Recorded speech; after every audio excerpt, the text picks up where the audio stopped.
সন্মানীয় সাংবাদিক বন্ধুসকল, আমি সকলোৱে জানো যে আমাৰ দেশৰ যশস্বী প্ৰধানমন্ত্ৰী নৰেন্দ্ৰ মোদী ডাঙৰীয়াই তেখেতৰ প্ৰধানমন্ত্ৰীত্ব কালৰ 11 বছৰ অতিক্ৰম কৰিলে আৰু তেখেতে একেৰাহে তৃতীয়বাৰৰ কাৰণে দেশৰ প্ৰধানমন্ত্ৰী হিচাপে শপত ল'লে আৰু দেশবাসীয়ে তেখেতৰ ওপৰত থকা আস্থাৰ কাৰণে তেখেতক তৃতীয়বাৰৰ কাৰণে প্ৰধানমন্ত্ৰী পাতিলে বুলি আমি সকলোৱে বিশ্বাস কৰোঁ।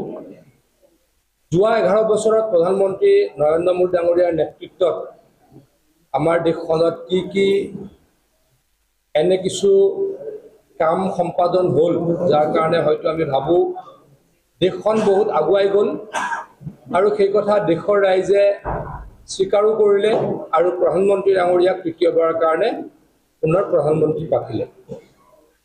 সাংবাদিক বন্ধুসকল, প্ৰথমতেই কওঁ যে 2014 চনত ভাৰতবৰ্ষৰ অৰ্থনীতি আছিলে পৃথিৱীৰ 10ম স্থানৰ অৰ্থনীতি ইন টাৰ্মছ অফ ইকনমি। যদি আমি কওঁ এইখিনি সময়ত আমাৰ ইকনমিৰ চাইজ আছিলে পৃথিৱীৰ ভিতৰত 10 নম্বৰ স্থান। আৰু এতিয়া আমি অত্যন্ত সুখী, আমাৰ কাৰণে গৌৰৱ যে বৰ্তমান ভাৰতবৰ্ষৰ পৃথিৱীত ইকনমিক মানচিত্ৰত বা অৰ্থনীতিৰ মানচিত্ৰখনত ভাৰতবৰ্ষৰ স্থান হৈছে 4ৰ্থ। পৃথিৱীৰ 4th লাৰ্জেষ্ট ইকনমি হ'ল এতিয়া ভাৰতবৰ্ষ।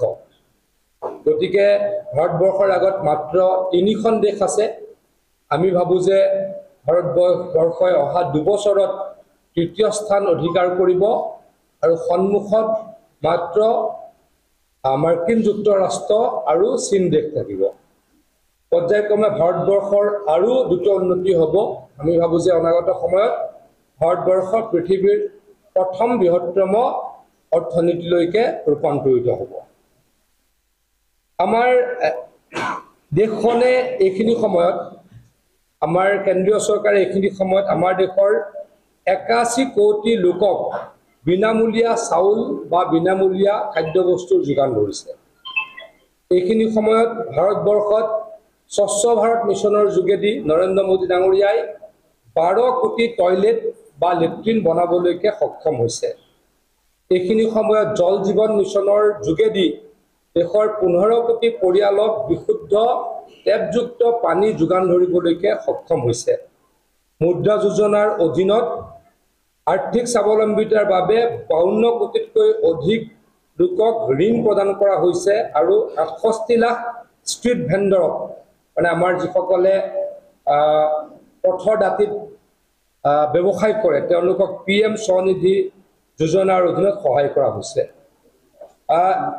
আজিৰ পৰা 11 বছৰ আগলৈকে যেতিয়া ইন্দিৰা আৱাস যোজনাৰ নামত ঘৰ নিৰ্মিত হৈছিল, তেতিয়া এটা ঘৰৰ মূল্য আছিল ৭৫,০০০ টকা আৰু আজি এইখিনি সময়ত নৰেন্দ্ৰ মোদী ডাঙৰীয়াই 4 কোটি ঘৰ নিৰ্মাণ কৰিবলৈ সক্ষম হ'ল প্ৰধানমন্ত্ৰী আৱাস যোজনাৰ যোগেদি, আৰু যাৰ মূল্য হ'ল প্ৰায় 1.5 লাখ টকা।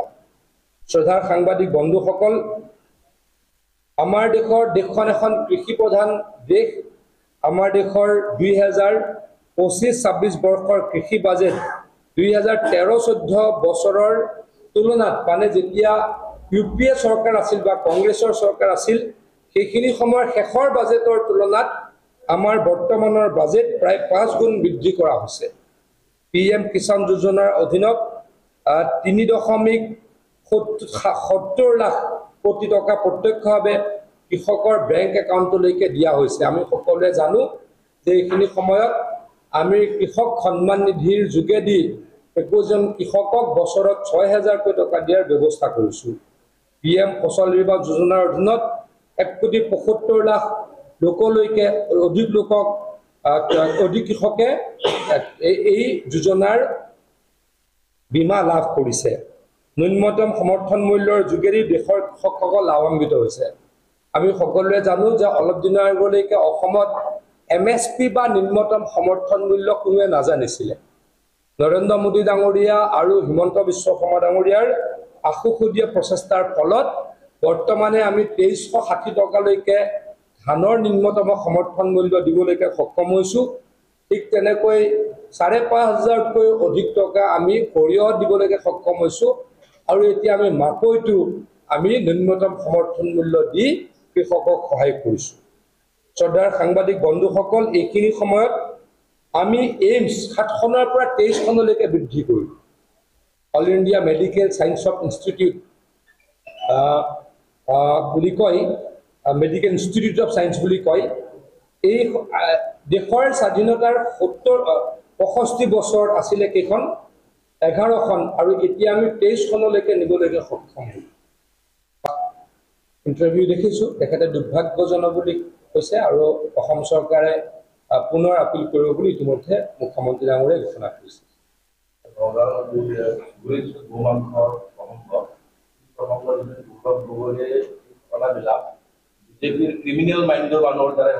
চাওক, গৌৰৱ গগৈৰ নিচিনা তথাকথিত হিন্দুৱে হয়তো গো মাংস টাচ কৰিব পাৰে, আমি কৰিব নোৱাৰোঁ। গৌৰৱ গগৈ ডাঙৰীয়াৰ নিচিনা তথাকথিত হিন্দুৱে, তেখেত বৰ্তমান হিন্দু হয় নে নহয় মই নাজানো, গতিকে মই তথাকথিত শব্দটো ইণ্টেনশ্যনেলি কৈছোঁ। তথাকথিত গৌৰৱ গগৈৰ নিচিনা হিন্দুৱে গো মাংস হয়তো টাচ কৰিব পাৰে। আমি ইয়াত থকা বিজেপি RSSৰ কোনো ব্যক্তিয়ে গো মাংসলৈকে আমি চাবও নোৱাৰোঁ, কাৰণ গো মাতাক আমি পূজা কৰোঁ। গতিকে তথাকথিত হিন্দুৱেহে এই কথা ক'ব পাৰে, তেওঁলোকৰ পাৰ্টিৰ ক্ৰিমিনেলক যাতে বচাব পাৰে। এই কামবিলাক কোনে কৰিছে সকলোৱে জানে। মই আকৌ কৈছোঁ, যিসকল ভাল হিন্দু, যিসকলে গো মাতাক পূজা কৰে, তেওঁলোকে গো মাংস চুব নোৱাৰে, টাচ কৰিব নোৱাৰে, চাবও নোৱাৰে। গতিকে আমাৰ দলৰ কোনো মানুহে বা ৰাষ্ট্ৰীয় স্বয়ংসেৱক সংঘৰ কোনো ব্যক্তিয়ে গো মাংস টাচ কৰি বেলেগ এটা জেগাৰ পৰা বেলেগ এটা যুগৰ লোৱাটো ভাবাটো আমাৰ কাৰণে পাপ। এইটো কোনে কৰিব পাৰে? তথাকথিত গৌৰৱ গগৈ ডাঙৰীয়াৰ দৰে হিন্দুৱে সেইটো কৰিব পাৰে। গতিকে তেওঁ এইটো কাম কোনে কৰিছে সকলোৱে জানে। কোনে গৰু মাংস কাটিছিলে, গো মাংস কাটিছে, গো মাতাক কাটিছে, সকলোৱে জানে। গতিকে তেওঁলোকে এইটো কাম কৰিছে। আৰু তেওঁলোক কোন দলৰ সদস্য? তেওঁলোক হৈছে কংগ্ৰেছ দলৰ সদস্য। নিজৰ দলৰ সদস্যক আইনৰ আওতাৰ পৰা বচাবলৈ গৌৰৱ গগৈ ডাঙৰীয়াই এনে কথা কৈছে।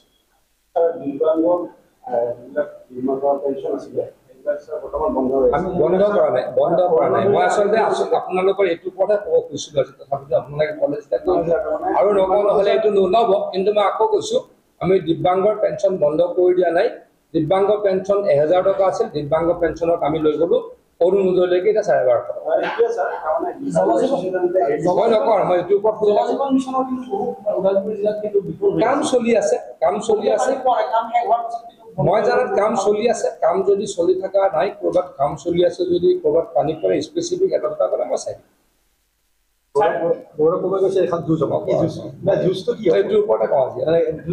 আমিতো জিকিম। এইখিনি ইমান কাম কৰাৰ পাছত কোন জিকিব? নৰেন্দ্ৰ মোদী ডাঙৰীয়াৰ নেতৃত্বত ইমান কাম কৰিছোঁ, হিমন্ত বিশ্ব শৰ্মা ডাঙৰীয়াৰ নেতৃত্বত ইমান কাম কৰিছোঁ। ডেফিনেটলি বিজেপি আৰু বিজেপিৰ সহযোগী দলবিলাক জিকিব। কংগ্ৰেছ দলে আকৌ হাৰিব। এইটো সৰু কথা, সহজ কথা। নিৰ্বাচন হৈ আছে, কিন্তু যিজন উপ মুখ্য কাৰ্যবাহী ওদালগুৰিত আছে গোবিন্দ বড়ো, তেখেতে কিন্তু বিভিন্ন সভাপতি যোৱাকালি কৈছে যে দিলীপ শইকীয়া যিহেতু 40টাৰ ভিতৰত 10টাই ওদালগুৰিত দিব, আৰু সেইটো তেখেতে বহুত আছে। মই তাৰ ওপৰত কমেণ্ট কৰিব খোজা নাই। মই এইখন আজি এটা বেলেগ এটা ইছ্যু লৈ পেলাই কৰিছিলোঁ, আপোনালোকে ইছ্যুটো বেলেগলৈ লৈ গৈ আছে। এইটো ইছ্যুৰ ওপৰত ক'লে আজি বেলেগ এদিন কম, মইতো আহিয়ে থাকোঁ বেলেগ এদিন। আজি এইটো ইছ্যুৰ ওপৰত দিয়া হৈছে বা কৰা হৈছে এই অঞ্চলত, আৰু প্ৰতিটো স্কিমে আচলতে অৱস্থাত আছে। কিন্তু ওদালগুৰিতে আচলতে উন্নয়নৰ ক্ষেত্ৰত স্তব্ধ হোৱাৰ মূল কাৰণটো হ'ল তাৰমানে তাৰ যিবিলাক বন বিভাগৰ মহল আছে, মাইনিং কমপ্লিটলি বন্ধ। এইটো NGTত কেছ আছে। NGTৰ ওপৰত মই ক'বলৈ দিগদাৰ। মই ৱাটাৰ ৰিচোৰ্চ ডিপাৰ্টমেণ্ট চলাওঁ, ৱাটাৰ ৰিচোৰ্চৰ কামো এফেক্ট হৈছে। NGTৰ ওপৰত আমি ক'বলৈ দিগদাৰ, কিন্তু NGTত গভৰ্ণমেণ্ট লাগি আছে। আমি উন্নয়নমূলক কথাতে ক'ব খুজিছোঁ যে ৰৌতাৰ পৰা যিটো কাহিবাৰী ওদালগুৰি অহা ৰোড, মানে মেইন ৰোড, এতিয়া ৰেলৱেৰ যিখন অভাৰব্ৰিজ বা ৰেলৱেৰ যিটো ট্ৰেক দিছে, তাৰ কাৰণে ডাঙৰ গাড়ীবিলাক পাৰ নহয়। দুবাৰ ব্যৱসায়ীবিলাকে পাৰ কৰিব লাগে। সেই ৰাস্তাটো আজি 16 বছৰে আধৰুৱা হৈ আছে। মই নাজানো, এইটো চাই দিম। কিন্তু এটা কথাটো মই ক'ব পাৰোঁ, এতিয়া BTR ৰাস্তা আগৰ ৰাস্তা হৈ থকা নাই। BTR ৰাস্তা বহুত ভাল হ'ল। BTRৰ যিখিনি PWDৰ টকা, তাৰ ওপৰতো প্ৰত্যেক বছৰে 500 কোটি টকা আপোনালোকে জানে মুখ্যমন্ত্ৰী গোজুল মিছনৰ যোগেদি আমি দি আছোঁ। গতিকে বিটিআৰ আগৰ বিটিআৰ হৈ থকা নাই। আজি মই প্ৰত্যেক দিনা কওঁ, আজিও কৈছোঁ যে ৱাটাৰ ৰিচোৰ্চ ডিপাৰ্টমেণ্টে SOPD টকা আমি বিটিআৰত বা 6 ইউজিলত দিব নালাগে, কিন্তু আমি যোৱা 5 বছৰ 500 কোটিতকৈ অধিক টকা বিটিআৰলৈকে দিছোঁ। বিটিআৰবাসীৰ প্ৰতি থকা মৰমৰ কাৰণে দিছোঁ, দায়িত্বৰ কাৰণে দিছোঁ আৰু নিশ্চয় কৰিম।